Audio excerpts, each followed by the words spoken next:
Bonsoir à tous et à tous, bienvenue dans notre émission spécialisée santé, mobilité et handisport. Aujourd'hui, nous allons parler de nombreuses thématiques liées à la santé pendant près d'une heure. Et pour parler de santé, nous sommes installés en plein cœur des locaux de Gaillard Medical Services, puisqu'aujourd'hui, l'entreprise a décidé d'ouvrir ses portes au public. C'est l'occasion pour vous de découvrir de plus près le monde de la santé.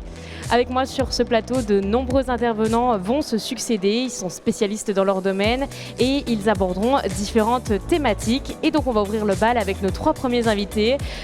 Bonsoir Steve Gaillard, vous êtes le directeur de Gaillard Medical Services. Bonsoir, bienvenue. Merci de nous accueillir justement. Alors, juste à côté de vous, Philippe Dormont. Bonsoir, vous êtes le président du club de la Fraîche Boisgarde. Bonsoir. Et juste à côté de vous, Sylvain Houet, qui est l'un de vos licenciés. Bonsoir Sylvain. Bonsoir. Alors, vous êtes entre autres champion de France de paratir. Tout à fait. Messieurs, merci d'être avec nous. Alors, on va parler de mobilité. Tout simplement, première question, Steve, la mobilité, c'est quoi? De quoi on parle quand on aborde ce terme dans votre milieu? Alors c'est un vaste sujet, la mobilité. Techniquement, c'est le déplacement d'un point A vers un point B. Alors dans notre spécialité à nous, on aborde la mobilité dans son ensemble, c'est-à-dire par le biais de véhicules motorisés, par ambulance, par taxi, par VSL. Et après, on a aussi la spécificité pour les personnes à mobilité réduite, où là, il y a toute l'offre par le biais de fauteuils roulants et d'autres propositions. Alors, c'est au sens large, la mobilité, ça touche tout le monde. Et Sylvain, vous, votre mobilité, elle est quelque peu différente. Comment on conçoit la notion de mobilité quand on est en situation de handicap? Alors la mobilité, pour moi, ce qui est compliqué, c'est plutôt l'endurance, les distances. Avec la protège, je ne vais pas marcher non plus pendant plusieurs kilomètres à la fois. Donc effectivement, la mobilité, à un moment donné, est réduite, même si je suis debout. Voilà, il faut du matériel pour pouvoir se déplacer. Alors, en quelques mots, est-ce que vous pouvez résumer, vous parlez de prothèse, comment ça se passe pour vous? Comment ça se passe avec la prothèse? Oui, alors vous avez eu donc un accident. Voilà, un accident de moto. Et donc, vous êtes aujourd'hui amputé d'une partie de votre jambe, c'est ça? Oui, tout à fait. Alors, vous avez quoi comme équipement? Alors, j'ai du matériel, c'est un genou électronique qui me permet de descendre les escaliers normalement, d'avoir des freins, qui me permet une bonne autonomie, qui me permet de travailler et également faire du sport. Et vous êtes licencié dans le club de Philippe, la Flèche Bragarde. Alors vous, Philippe, qui êtes président de ce club de sport, vous côtoyez aussi bien Sylvain que des personnes qui n'ont pas de handicap. Est-ce que pour vous, le sport est essentiel à la mobilité de chacun? Je pense évidemment que le sport est essentiel.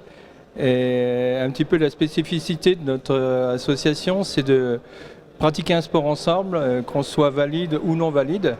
Et aussi de montrer à des personnes lourdement handicapées, donc qui ont une mobilité très très réduite, qu'elles peuvent faire des choses comme les autres. Qu'est-ce que vous proposez par exemple à Sylvain? J'imagine que vous avez du matériel adapté. Comment ça se passe? Pour Sylvain, il y a, à part des positions de tir, etc., il n'y a pas énormément de choses à faire, parce que c'est surtout l'entraînement, le suivi, comme un sportif valide. Par contre, pour d'autres personnes au club, c'est beaucoup plus lourd. Il y a des adaptations à mettre au point. En ce moment, on met au point quelques petites orthèses afin de montrer à des personnes qui ont des malformations sur une main ou qui sont amputées qu'elles peuvent pratiquer le tir à l'arc ou le tir à la sarbacane comme les autres. Et c'est ça qui est important, c'est de placer la personne en situation de handicap parmi un monde qui est valide et qu'elle puisse faire grosso modo les mêmes choses avec le maximum d'autonomie. Donc j'associerai à la fois mobilité et autonomie. Dernière question, Steve, en quelques mots, vous aussi, vous proposez de nombreux services pour améliorer la mobilité de vos clients. Est-ce qu'on peut le résumer en quelques mots? En quelques mots, oui, c'est un sacré exercice. Non, offrir en fait le service qu'on peut offrir à la patientèle qu'on est amené à côtoyer dans notre quotidien, c'est leur permettre de sortir de leur quotidien, de sortir de chez eux et d'aller vers le monde extérieur. Donc on a après tout le panel de l'offre de mes entreprises qui est là pour se rendre au service de ces patients. Mais écoutez, merci messieurs. Alors on vous retrouvera Sylvain un peu plus tard, Steve aussi. Merci d'avoir été avec nous. Alors nous vous le disions, la mobilité, ça touche tout le monde et toutes les personnes aussi en situation de handicap. C'est le cas de Morgane, une jeune femme de 20 ans que j'ai rencontrée. Alors elle ne peut pas se déplacer seule, elle est atteinte d'une maladie neurologique épileptique et donc nous l'avons suivie un petit peu dans son quotidien. Regardez comment les équipes de Gaillard Médical et ses parents l'aident pour se déplacer. Chaque jour, le même rituel. Il est 16h15, Morgane rentre chez elle. La jeune fille est atteinte d'une maladie neurologique épileptique. Au quotidien, elle doit être accompagnée par l'entreprise Gaillard Medical Service. Depuis 15 ans, une relation de confiance s'est créée entre les professionnels de la santé et la famille de Morgane. Donc on suit Morgane notamment dans son confort et le maintien à domicile, voilà, afin de lui apporter la sécurité et tout le confort nécessaire pour qu'elle se sente du mieux possible et aussi pour aider forcément ses parents et sa petite famille. On apporte notre expertise à la maison. À la maison, tout a été adapté aux besoins de Morgane. Donc un 9 personnes, en fait, ça consiste tout simplement à faciliter un transfert de Morgane, par exemple, de son fauteuil au lit, par exemple, ou de la chaise de douche au lit ou de la chaise de douche au fauteuil. En fait, tout simplement d'un point A à un point B, avec l'aide de cette télécommande, en fait, tout simplement. On a eu d'autres choses avant, mais oui, on a fait l'extension de maison complète et après on s'est équipé complètement avec un lit médicalisé, un siège de douche adapté, un lève-malade, puis bon, différents fauteuils pour suivre nos besoins, quoi. Voilà. Les équipements, les transports et le suivi que propose Gaillard Medical Service sont devenus une aide indispensable pour les parents de Morgane, une façon d'assurer leur confort. C'est un train-train, avec l'âge et son âge, on s'habitue. On s'habitue au handicap, on vit avec le handicap, donc c'est devenu un quotidien standard pour nous, si on veut bien. On a besoin de matériel, sinon on serait usé complètement, quoi. Chaque jour, l'entreprise est présente dans la vie de la jeune fille et de ses parents. L'expertise des professionnels permet de proposer le meilleur maintien à domicile possible. Oui, voilà. Bonsoir Thomas Cavalier. Bonsoir. Vous êtes responsable commercial chez Werneren, une entreprise française spécialisée dans la fabrication de fauteuils roulants. Tout à fait. Alors on l'a vu dans ce reportage, Morgane a des difficultés de mobilité, mais finalement elle est plutôt bien équipée. Quels sont un petit peu les besoins de cette jeune fille qui est atteinte d'une maladie neurologique ? Écoutez, on a pas mal de produits effectivement pour l'aider dans son quotidien et dans sa mobilité et son autonomie. Donc on fait pas mal de choses, on fait des fauteuils roulants, manuels, électriques, lits médicalisés, aide au transfert, tout ce qui est lève-personne ou verticulateur. Donc après, ce n'est pas moi qui ai suivi son parcours, mais on est apte à fournir les équipements nécessaires pour son bien-être et son autonomie. Alors justement, est-ce qu'il y a une grosse demande sur les produits ? Là c'était le cas de Morgane, mais sur d'autres produits. Le marché actuel, beaucoup de clients, vous avez beaucoup de clients, il y a beaucoup de demandes ? Beaucoup de clients. Alors nous on visite donc les prestataires principalement. Nos clients sont au départ les prestataires. Et après bien sûr on essaie de proposer des produits qui s'adaptent à la fois aux besoins de nos clients, les prestataires, et également aux clients de nos clients, les utilisateurs. Bien sûr, donc il faut que ça convienne aux deux parties, on va dire, pour que ça soit le plus adapté à ces gens-là. Alors justement, on parlait du marché global, il y a beaucoup de choses qui sont possibles d'être faites pour les clients. Aujourd'hui, il y a des innovations, j'imagine. Quelles sont les dernières nouveautés en termes de fauteuils roulants, par exemple ? Aujourd'hui, le marché sur les fauteuils roulants, alors on va parler de fauteuils roulants électriques, les gens souhaitent de plus en plus avoir des fauteuils assez compacts, faciles à utiliser, pratiques, facilement transportable ou qu'on puisse mettre dans un véhicule, dans un coffre assez facilement, notamment pour l'aidant, qui puisse lui le faire seul, sans aide d'une autre personne.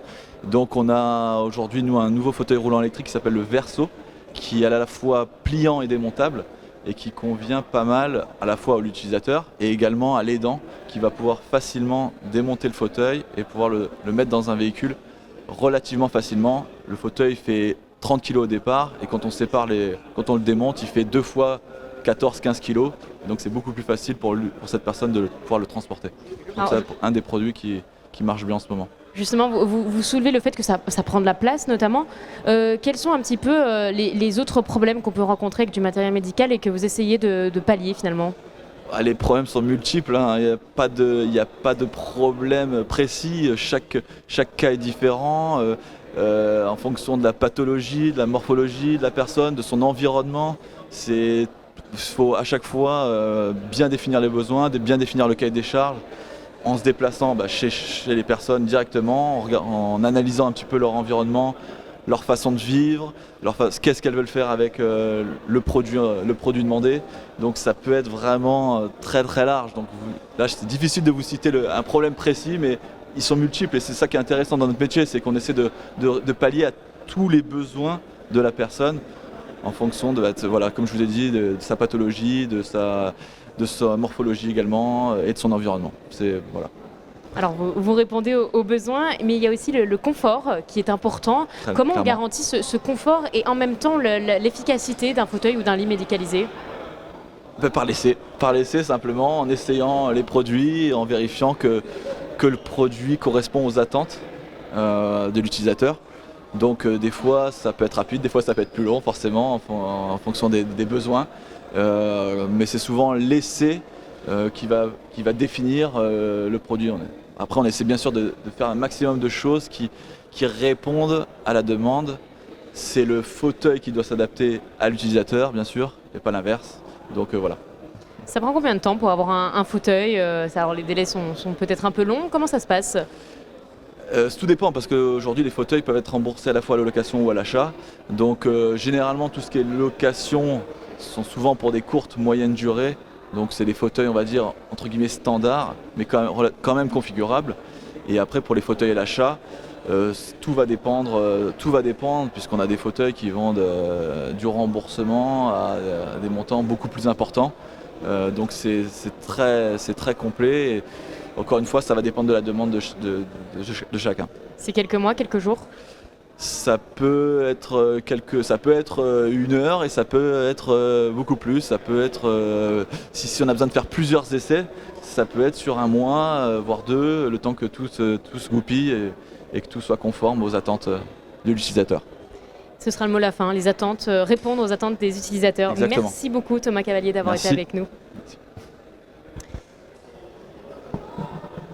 Nous allons accueillir nos prochains invités. Je les vois qui se rapprochent de notre plateau et qui vont s'installer. Alors être en situation de handicap, ça implique de nombreux coûts. Si on donne quelques chiffres, un fauteuil roulant peut coûter entre 400 € et 4000 €. Des dépenses qui sont non négligeables. Alors les voilà qui s'installent. Je vous en prie, asseyez-vous. Vous avez votre micro juste ici. Alors on va un petit peu discuter de tout ça avec nos prochains invités. Comment s'en sortent les familles, comment s'en sortent les particuliers ? Eh bien il y a des aides, il y a des accompagnements qui sont mis en place pour permettre de faciliter un petit peu la vie des personnes en situation de handicap. Bonsoir Jennifer Lefebvre. Bonsoir. Alors vous êtes employée commerciale chez Gaillard Medical Service. Tout à fait. Merci d'être avec nous. À côté de nous, Édouard Bagou, directeur de l'agence Solia de Chaumont. Bonsoir. Et enfin Anaïs Ozerman, vous êtes experte développement des services de la MSA Sud-Champagne. C'est ça, tout à fait. Bonsoir.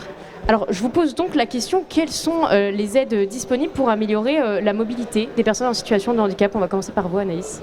Alors en général, le matériel qui vient le plus, ça va être tout ce qui est siège de douche et barre d'appui. Ce sont vraiment les deux matériaux, on va dire, essentiels qu'on va venir mettre en complément dans le logement. Alors en complément dans le logement, ça c'est pris en charge, c'est pas pris en charge ? Ça, c'est pris en charge. Donc, il y a une partie qui peut être prise en charge par la caisse de retraite. Et MSA Service, nous, avec la conférence des financeurs et le conseil départemental de Haute-Marne, on va prendre aussi en charge le reste, en fait. Jennifer, est-ce qu'il y a d'autres choses qu'on peut mettre en place, d'autres aides qu'on peut appuyer pour les familles ? Alors après, il y a tout ce qui va être aussi des demandes d'aide auprès des mutuelles. Certaines personnes ne savent pas, mais on peut justement demander les aides si on a une bonne mutuelle. Après, il y a quelques mutuelles qui prennent un petit peu en charge ou une grosse partie en charge, ça dépend. Il va y avoir, comme on disait, la MSA, tout ce qui est conseil général départemental. Alors, finalement, ça s'adapte à chaque personne. Voilà, c'est ça. Qu'est-ce que propose Solia dans tout ça finalement ? Est-ce que c'est un complément ? C'est à part entière ? Alors, nous, Solia, on est une association haut-marnaise qui accompagne justement les personnes en situation de handicap ou les personnes âgées pour aménager leur logement. Donc on travaille en partenariat avec le conseil départemental qui nous a confié la mission justement de pouvoir accompagner ces personnes-là à un certain type de public en fonction de leurs ressources et de pouvoir faire avec une visite à domicile un diagnostic de leur logement, évaluer leurs problématiques et leurs difficultés et de pouvoir après leur proposer des solutions d'aménagement et on les accompagne également pour le financement de leurs projets parce que pour certains publics, les aides complémentaires de l'ANA peuvent venir justement les aider à aménager leur logement et en complémentarité, les aides des collectivités aussi, comme Saint-Dizier, comme d'autres agglomérations sur le territoire marnais. Alors en quelques mots, l'ANA c'est quoi pour ceux qui ne connaissent pas? Alors l'ANA c'est l'Agence nationale de l'amélioration de l'habitat. En fait l'ANA c'est un dispositif national géré donc par l'État qui permet justement, selon les critères de ressources principalement, de pouvoir accompagner des propriétaires occupants principalement à aménager leur logement au titre de l'adaptation ou même de faire des travaux de rénovation énergétique et en octroyant des aides financières publiques. Alors j'imagine que pour obtenir ces aides, il y a beaucoup de demandes à faire. Comment ça se passe concrètement? Une personne en situation de handicap, comment elle fait pour obtenir ces aides? Alors, nous, on va particulièrement prendre en charge des personnes âgées de 60 ans au minimum, donc 60 ans et plus. Dans ce cadre-là, donc il y a deux cheminements en tout cas par rapport à la conférence des financeurs. Donc, comme le disait mon collègue M. Bagou, soit par Solia ou alors directement par MSA Service. Donc ils peuvent me contacter par téléphone, par mail. C'est sous condition de revenus en général. Donc j'ai besoin de quelques documents. Et ensuite, le calcul est fait et c'est la conférence des financeurs qui financera les aides techniques. Ça prend combien de temps? En général, en 2-3 mois au maximum. Le temps de faire les signatures.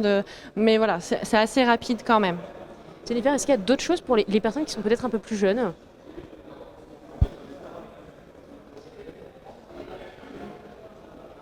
Dites-moi alors, sinon on va passer à Edouard. Pour les personnes en situation de handicap qui ont moins de 60 ans, le conseil départemental accompagne également ces personnes-là en complément des aides de la MDPH, parce qu'il y a la MDPH également au niveau du département qui peut accompagner les personnes qui ont moins de 60 ans et qui ont une problématique de santé ou des problématiques de déplacement.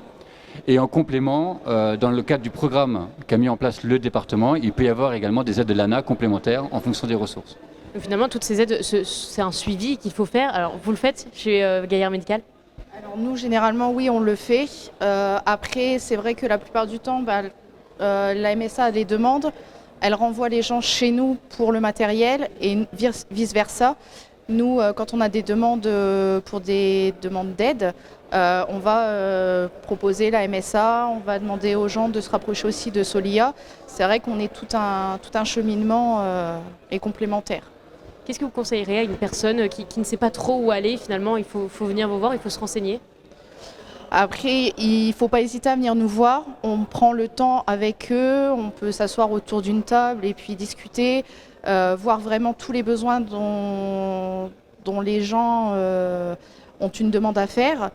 Et on peut même se rendre à domicile pour justement évaluer et après reprendre contact nous directement avec la MSA ou Solia et leur envoyer le dossier. Je tiens juste à préciser, on fait vraiment du cas par cas. Chaque personne est différente, chaque demande est différente.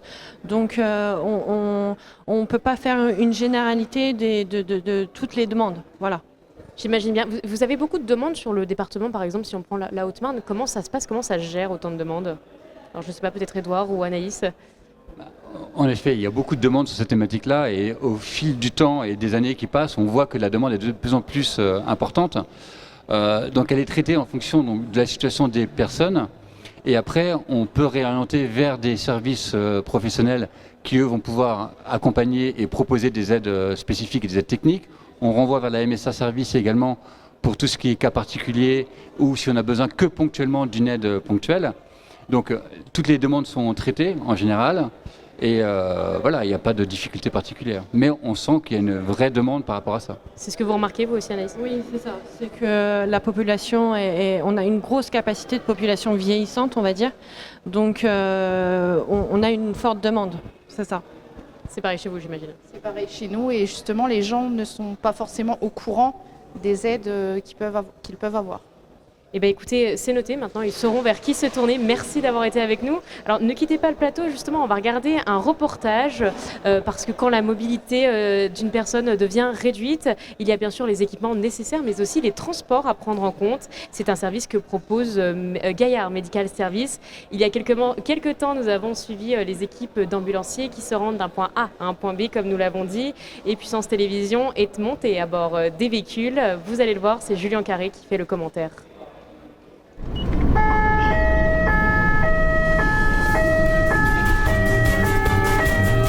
Ils sont plus de 50 000 en France à exercer le métier d'ambulancier, une profession qui allie le domaine de la santé et le domaine social.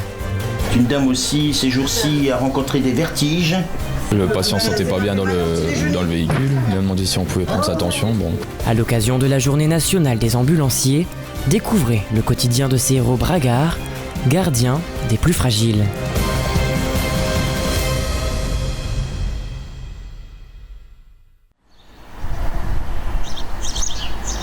Transporter des patients, évaluer l'urgence de leurs blessures ou maladies, ou encore les accompagner dans leurs déplacements, voilà les différentes situations auxquelles sont confrontés ces ambulanciers.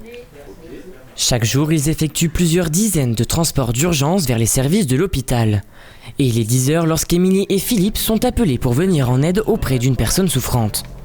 C'est pour une personne qui a des difficultés respi. D'accord. Voilà. Et qui tousse depuis plusieurs jours. Voilà. Donc on va aller sur les lieux, on va les voir. Voilà. C'est parti. Localiser le bâtiment dans lequel se trouve la patiente est parfois une tâche qui peut s'avérer plus compliquée que prévu. Tu le vois bien. L'allée elle est là, maintenant il faut trouver le bâtiment. C'est pas celui. Celui-ci Ouais. Ah, je ne sais jamais. L'herbeau c'est compliqué quand même. Celui-là ou celui qu'il y a sur le côté là? Une fois le bâtiment trouvé, le duo se dirige vers l'appartement afin de porter assistance à la personne âgée de 98 ans. Vous êtes encombré. D'accord. Sur les lieux, les ambulanciers échangent avec la personne souffrante et prennent ses constantes ainsi que les informations nécessaires pour pouvoir les communiquer au SAMU. Durant ce type d'intervention, les ambulanciers doivent faire un rapport au centre 15 qui prendra la décision de l'hospitaliser. Nous sommes auprès de Madame Saint-Dizier. C'est ça, de Saint-Dizier. Donc c'est une dame qui est encombrée plus, avec des glaires. Toute la nuit elle a eu des glaires aussi. Du coup forcément elle mange pas beaucoup. Par contre elle s'hydrate bien. C'est une dame aussi, ces jours-ci, a rencontré des vertiges. Au niveau des constantes, donc elle a une température à 36,7. Une saturation à 92 sous air ambiant, écoutez. Elle a 155,67. Et un pouls à 60 régulier, bien frappé. Voilà, rien d'autre.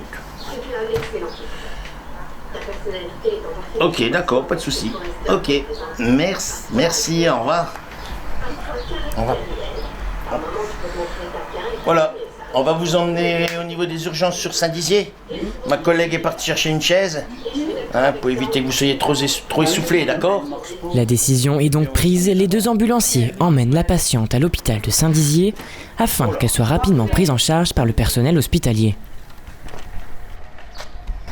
Je vais faire un petit bisou avant qu'elle mange. Émilie, une ancienne vendeuse en magasin, a décidé de se reconvertir professionnellement. Elle est donc devenue ambulancière. Et du coup, qu'est-ce qui vous plaît dans le métier d'ambulancière? L'adrénaline. Ouais. L'adrénaline, aider nos patients. Tous les jours ne se ressemblent pas en fait. Des fois ça va être physique, des fois on va partir en intervention sur un patient qui remue pas, qui bouge pas du tout et on va devoir le porter dans les escaliers. Des fois ça va être 7e étage. Quand c'est l'hiver ça va, mais comme la semaine dernière en période de canicule. Une fois arrivés à l'hôpital Geneviève de Gaulle-Antoniose, les deux ambulanciers emmènent cette nonagénaire au service des urgences afin de lui faire passer quelques examens.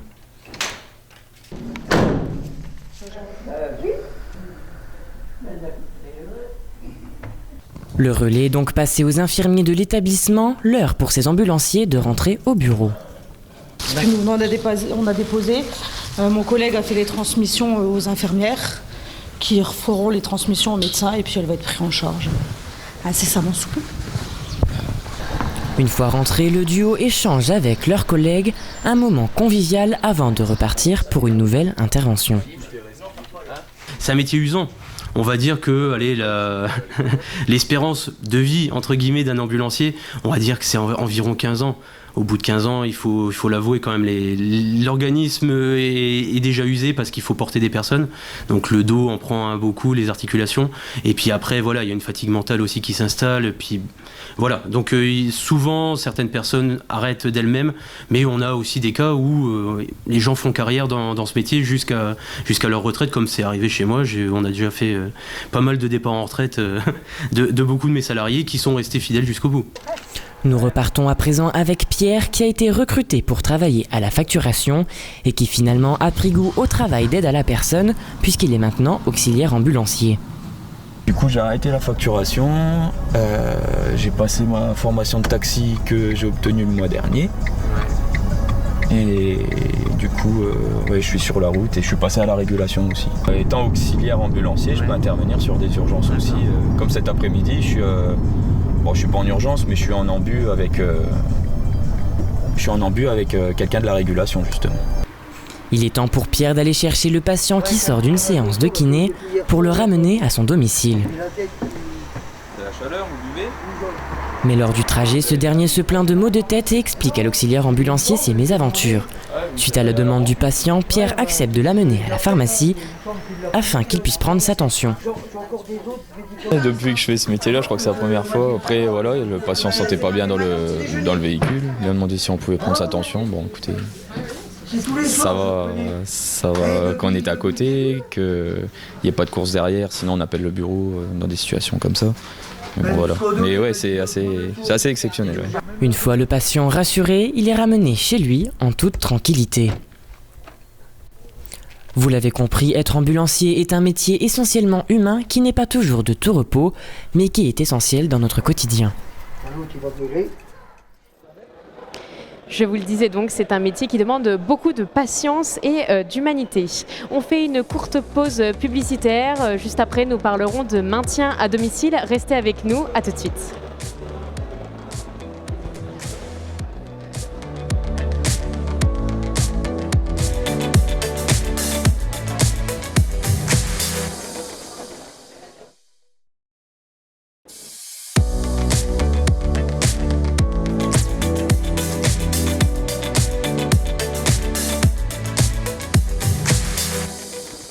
Nous sommes de retour pour notre émission spéciale Santé, Autonomie et Mobilité. Et j'ai de nouveau avec moi des invités. Alors nous allons parler de maintien à domicile avec eux. Bonsoir Jérémy. Bonsoir. Alors vous êtes responsable magasin chez Gaillard Médical. Oui, tout à fait. Thierry, juste à côté de vous, Veille, qui est le président du réseau Cap Vital. Absolument, enchanté. Enchanté, bonsoir. Et Stéphanie Curel, vous êtes responsable commercial Inovsa. Innov Group également, oui, tout à fait. Innov Group pour Innovesa et Nausicaa Médical. Eh bien écoutez, bienvenue sur notre plateau. Alors première question, c'est quoi le maintien à domicile, Jérémy ? Alors le maintien à domicile, concrètement, c'est une personne qui souhaite rester à la maison, en fait, qui est clairement en perte d'autonomie légère ou lourde. Et à ce moment-là, on va mettre tout un système en place autour des habitudes de la personne, les soins, l'aide au repas, l'aide au ménage, etc. Et bien évidemment, le matériel médical que nous fournissons, bien évidemment, avec deux types de prestations, la location et la vente. Et voilà, et on propose en fait un diagnostic du domicile pour affiner justement les besoins du patient. Et ça se fait voilà, vraiment salle de bain, chambre, douche, toilette. Ça s'adapte à la maison finalement. Voilà, il faut penser vraiment à tout ça. Quels sont les principaux avantages, alors là je m'adresse à vous trois, peut-être Thierry d'abord, d'un maintien à domicile ? Le maintien à domicile, précisément, ça permet d'éviter d'aller en EHPAD, ça permet d'éviter aussi d'aller à l'hôpital et ça permet de maximiser en fait la santé des patients pour retarder tous les effets un petit peu non désirables d'une perte de mobilité. Donc moi j'aime bien dire que c'est une mission de service public, fait par des privés, mais c'est quand même une mission de service public. Stéphanie, ça s'adresse à qui ? Alors ça s'adresse effectivement aux personnes en perte d'autonomie, comme le disait Jérémy, mais je dirais que ça s'adresse également aux aidants, à l'environnement de la personne qui a besoin effectivement d'une prise en charge pour l'aider dans ses actes du quotidien, dans ses transferts, dans sa prise en charge, que ce soit au niveau des repas, de ses soins d'hygiène. Mais c'est vrai que nous proposons également tout un accompagnement de l'aidant, parce que l'aidant à domicile n'est pas forcément formé à l'utilisation de certains dispositifs médicaux et ça peut être également extrêmement lourd pour cette personne si elle n'a pas de dispositif et une évaluation claire des besoins. Alors justement, on parle de ces avantages, mais j'imagine qu'il y a des défis. Comment on met en place un maintien à domicile finalement ? Jérémy ? En fait, voilà, il y a des... Donc nous, dans un premier temps, effectivement, on est sollicité par des professionnels de santé, mais aussi également par les familles qui viennent nous voir directement et avec une prescription ou alors une interrogation qu'ils ont au préalable. Et en fait, nous, on vient apporter justement les informations et les compléments justement pour, comme je vous disais tout à l'heure, affiner les besoins pour assurer le confort et la mobilité et l'autonomie en fait des personnes. C'est quoi le défi principal, Stéphanie, Thierry ? Moi je pense que le défi principal c'est l'adaptation. C'est parce qu'entre une prescription qui est faite par un professionnel de santé à partir d'un diagnostic et la réalité du domicile, il se passe quand même beaucoup de choses. Et c'est justement nos équipes qui, après le diagnostic à la maison, sont capables de proposer les meilleures solutions. Donc je pense que c'est une activité qui nécessite beaucoup de compétences, beaucoup de capacités d'adaptation et aussi beaucoup d'humanité et de bienveillance parce que souvent c'est un moment un petit peu traumatique pour les gens. Et il faut les accompagner pour que justement ça se passe bien et que finalement ils soient mieux après qu'avant. Stéphanie, c'est pour vous aussi, c'est le principal défi ? Alors oui, et je parlerai également d'enjeux. Les enjeux sont effectivement de préserver l'autonomie de la personne en préservant ses acquis, en préservant ses possibilités. Et c'est vrai que la mise en place de certains dispositifs vont permettre de pouvoir maintenir cette personne psychologiquement. L'aspect psychologique est très important dans le maintien à domicile parce que c'est tout ce qu'il y a mise en œuvre autour de la personne pour respecter son environnement, sa culture, tout ce qu'elle a été durant toute sa vie et de ne pas déshumaniser effectivement cette personne parce qu'elle est en perte d'autonomie. C'est tout le contraire, effectivement. Alors justement, vous le dites, ne pas déshumaniser, mais il y a tout de même des innovations techniques qui viennent aider à domicile. Est-ce qu'on peut les citer peut-être ? Alors des innovations, oui, effectivement, il y en a. Stéphanie en propose également par l'intermédiaire d'Innov Group, notamment des dispositifs d'aide au transfert. Donc ça, c'est important justement pour les utilisateurs, pour les personnes qui sont justement transférées d'un point A à un point B, mais aussi également pour les aidants. Il faut savoir les ménager aussi également. Donc c'est important aussi pour toutes les sociétés d'aide à domicile, le personnel soignant. Donc il y a aussi des lits rotatifs qui aident également à aider le patient et à faciliter justement ses accès et ses sorties de lit. Le but c'est vraiment de faciliter. Justement, je rebondis donc sur Stéphanie. Vous avez des propositions à faire à ces personnes qui sont en maintien à domicile ? Moi, je leur proposerais effectivement de rencontrer des professionnels de santé. Lorsque on n'est pas confronté en fait à un besoin de prise en charge à domicile, on ne peut pas deviner et savoir tous les dispositifs qui peuvent être mis en œuvre. C'est un accompagnement avec une équipe pluridisciplinaire, mais c'est vrai que s'adresser aux professionnels de santé, à des revendeurs spécialisés, permet vraiment d'apporter des aides notables dans le maintien à domicile, tant au niveau de la personne, mais des aidants également. Il y a tout un tas de solutions, d'aides techniques également, qui peuvent être proposées pour respecter l'autonomie, mais aussi la sécurité de la personne, par exemple. Je pense que justement, c'est important aussi que nous, on soit vraiment proche de vous pour pouvoir proposer les meilleures solutions possibles à nos patients, quoi. Justement, comment vous travaillez? C'est le patient qui vient vous voir? C'est vous qui faites la démarche? Comment ça se passe un petit peu? En fait, concrètement, nous, on a déjà les notions du matériel, mais quand on a une problématique qui s'offre à nous, eh ben, forcément, on cherche les solutions, parce qu'effectivement, il y en existe des centaines et des centaines sur le marché. Donc, à nous de trouver vraiment les meilleures solutions possibles. Et à ce moment-là, c'est tout le travail de recherche qui est fait. Et à ce moment-là, on n'hésite pas à solliciter tous nos fournisseurs présents sur le marché. Justement, Thierry, comment vous agissez quand il y a un maintien à domicile? Nous, en fait, on est là en soutien de nos adhérents, hein, donc des gens comme Jérémy. Il y a un point, moi, qui me paraît très important là-dedans, c'est que il y a un énorme travail d'explication. Il est habituel, hein, que les patients nous disent finalement, je ne savais pas que ça existait. Donc, évidemment, ils ne connaissent pas ce métier-là. Souvent, ils y sont confrontés par la force des choses. Et nos équipes sont justement là pour leur expliquer ce qui existe. Et ça, c'est un énorme travail d'éducation, à la fois des patients, mais des familles aussi. Et tout ce travail-là nécessite pas mal de compétences. Mais ça apporte effectivement beaucoup de confort et beaucoup d'efficacité à la prestation. Dernière question, il y a de la demande sur nos secteurs, je pense à la Haute-Marne, peut-être même le Grand Est. Il y a beaucoup de demandes de maintien à domicile? Ça se fait de plus en plus. Effectivement, sur les secteurs, on a une population qui est assez vieillissante, et donc on se doit d'être prêt à répondre à tous ces besoins du meilleur des possibles. Et je pense que oui, effectivement, c'est très important d'être présent. Vous le voyez ce besoin? Vous le voyez, Stéphanie et Thierry, ce besoin? Moi, je le vois non seulement dans le Grand Est, mais dans tout le pays, hein. Plus la population vieillit et mécaniquement, plus il y a de demandes.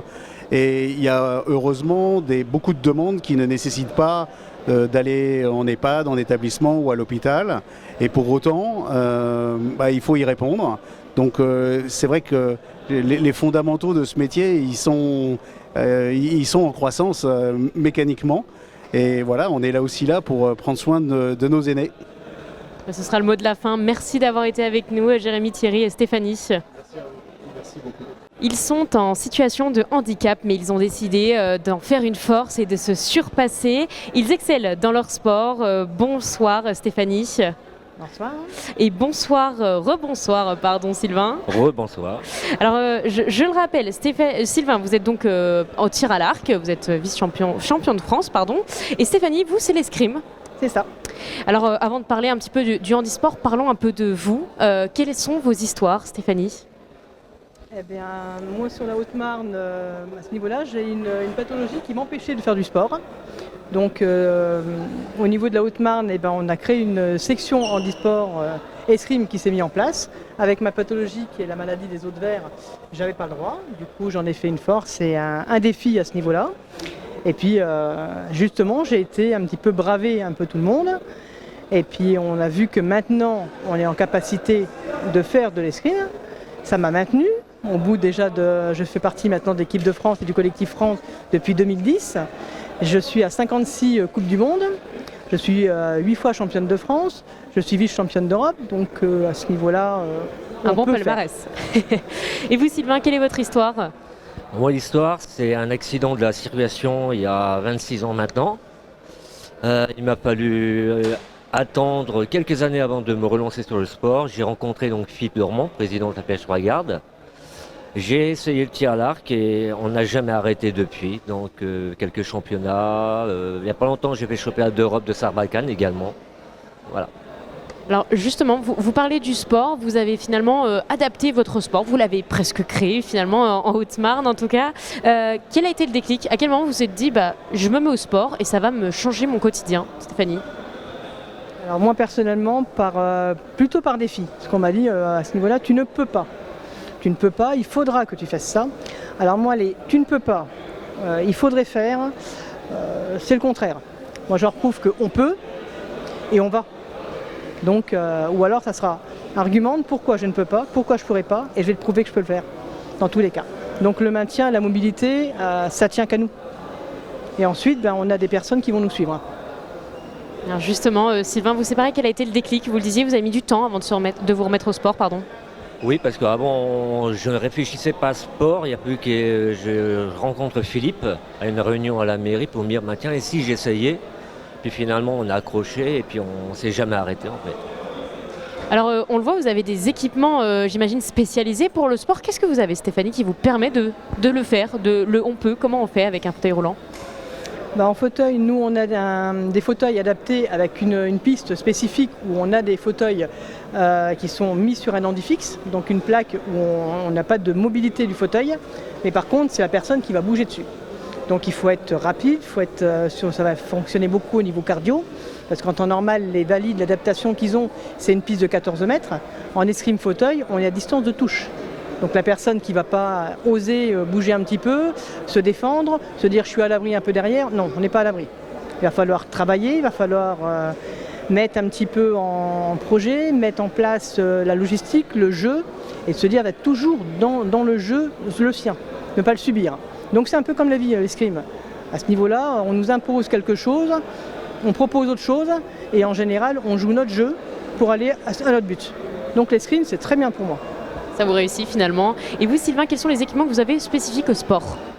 Alors moi, de spécifique, c'est surtout travailler l'équilibre en fait. J'ai une prothèse qui me permet de travailler tous les jours, une prothèse normale, je dirais. Et en entraînement, c'est surtout plutôt travailler l'équilibre, travailler la marche, puisque les flèches, on tire jusqu'à 70 mètres, il faut aller les chercher.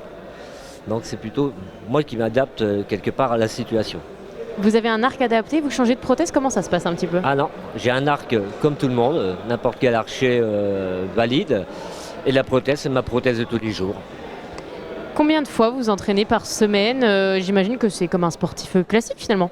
On peut le dire, je dis classique, mais finalement j'imagine que vous allez en Haute-Marne, vous faites votre entraînement et puis c'est comme ça que vous arrivez à décrocher vos médailles. On est obligé, justement la mobilité fait aussi qu'on est obligé de sortir un petit peu du département, être un peu plus mobile, parce que moi je suis aussi licencié au Cercle des escrimes de Reims, pour avoir justement un peu plus de monde, avoir des styles d'escrime et de personnes différentes, parce que ce que j'ai en plateau technique et en plateau international, ça va être des styles plus rapides, un petit peu des gauchers, des droitiers, des situations un peu plus pour rechercher, donc je suis obligé de partir un peu. On va travailler aussi avec les invalides, on va travailler avec du monde. Donc on est toujours en mobilité. Minimum, c'est 3 à 4 entraînements par semaine, au niveau réellement uniquement escrime. Donc c'est à peu près 10 à 15 heures. À côté de ça, il y a du renforcement physique, il y a de la préparation mentale, il y a de la préparation physique avec les ergos, le kiné, les médecins. On a tout ce qui est aussi maison de la performance qui nous accompagne, comme les sportifs maintenant valides. Avant, on ne l'avait pas. Donc on a été aussi, nous on a fait un peu le contraire, on leur a prouvé qu'on était en capacité, on a été chercher des titres et on leur a dit maintenant on veut le même accompagnement. Et avec la mobilité en plus, donc on est obligé d'emmener avec nous toute une partie des sociétés, la mobilité du terrain qu'on n'a pas, on va la chercher puis on la crée. Donc ce qu'on veut, on est obligé d'accompagner un peu tout le monde, donc tout le tissu, ce qui fait que c'est aussi pour ça qu'on est là, parce qu'on travaille avec tout le monde. Sylvain, vous, comment ça se passe vos entraînements? Vous faites pas que du tir, j'imagine? Je ne fais pas que du tir, ça peut être 3-4 fois par semaine ou moins, ça va dépendre de la fatigue parce qu'en dehors du sport j'ai un travail. Après effectivement il faut travailler aussi le mental, il faut aussi travailler toutes ces choses-là, le gainage, parce que lutter contre le vent, il faut être gainé, pour l'équilibre il faut être gainé, et puis surtout le mental pareil. Alors, il faut être en situation où on a envie en fait d'aller chercher des résultats. Si on n'a pas envie, on n'est pas motivé, et ça se travaille aussi avant. Justement, vous parlez de résultats. Que vous apporte le sport? C'est une motivation, c'est une force, j'imagine? On va chercher forcément, on est un peu combatif, un petit peu sur les défis. Si on va pas, c'est une envie aussi. Mais on a aussi des défis dans la vie de tous les jours, dans le travail. On ne veut pas être bien, on ne veut pas être bon, on veut être excellent, on veut être les meilleurs. Donc ce n'est pas notre handicap qui va en fait gérer, c'est nos résultats. Donc quoi qu'il arrive, les résultats au niveau travail, à ce niveau-là, on a pu prouver au niveau travail qu'on est en capacité de faire. On nous a dit tu ne pourras pas travailler, c'est vrai, j'ai pas un seul travail, j'en ai 5. Donc on est en capacité de mettre tout en place, et de mettre tout en place en disant oui, tu as un travail, comment tu vas y aller? On va créer quelque chose pour y aller. Mais on ne va pas s'arrêter, on a un but, on a un objectif, et puis ce qu'on va faire, mettre en place pour y aller, on va le faire petit à petit. Donc ça nous apporte en fait une résilience à quoi qu'il arrive. On a toujours des fois, moi c'est une maladie donc elle est évolutive, mais je vais faire de manière à ce qu'elle ne m'ennuie pas. Dans tous les cas, on va adapter le matériel, on va adapter de manière à rester autonome au maximum et donc à bloquer en fait d'une certaine manière la pathologie. Elle est là, on ne guérira pas avec, mais je vais vivre avec pour pas qu'elle m'ennuie. Alors justement, on vient d'accueillir Steve de nouveau, Steve Gaillard qui nous rejoint, le directeur de Gaillard Medical Service. Alors on va parler de handisport désormais pour conclure notre émission. Sylvain, est-ce que ces JO apportent un petit peu un coup de projecteur sur votre discipline ? Je l'espère. Maintenant, on va voir si c'est un petit peu plus médiatisé, parce que c'est très peu médiatisé, le tir à l'arc est encore plus en handisport. Maintenant, avec le passage de la flamme, on essaie de montrer beaucoup de choses, de montrer des disciplines, autres que le tir à l'arc également. Voilà, on croise les doigts que ça puisse continuer de se développer dans ce sens-là.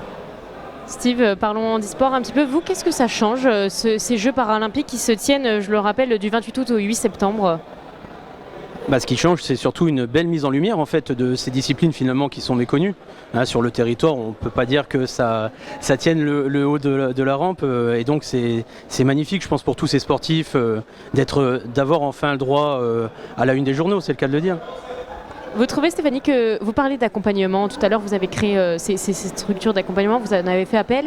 Vous trouvez que sur le territoire, ça manque, c'est assez représenté, ça évolue ?